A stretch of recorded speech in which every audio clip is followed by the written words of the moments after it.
bana dil ver, bir yanılan asalına, bollum bakayna dil ver. Gök dünyasını özüm yetkin yeni ayna dil ver, ciğer bağrım boyadın kırmızı kayna dil ver. Behişten hürler alar senden nişayna dil ver.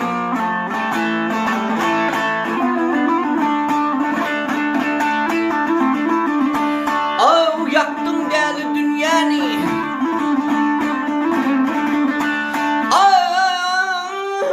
yaktın deli dünyanı, göz astından karaya ertir akşam çıkar seni tavus kimin darana.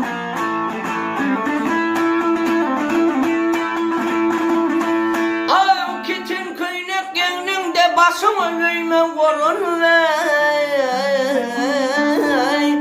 sağdayla yer karkara gele, çıksan seyne beden. Ben tapmadım bahana gele, ay borca barmayla dil ver. Ah dil ver.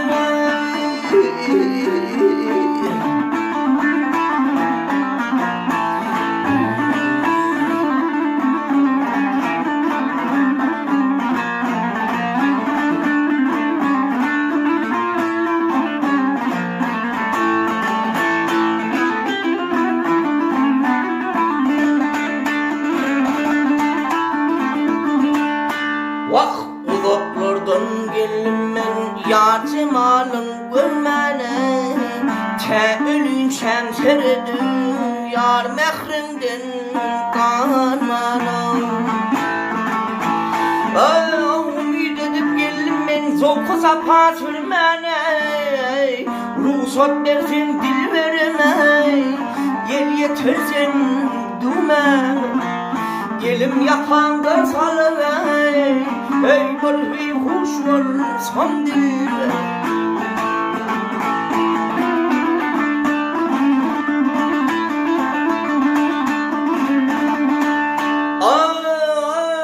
Başım alıp gider men,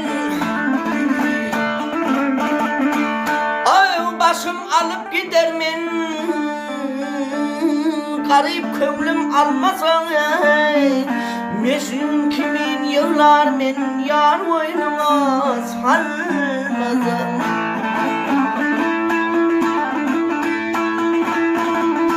Oturabilmen yerimden sen hendemem olmazan.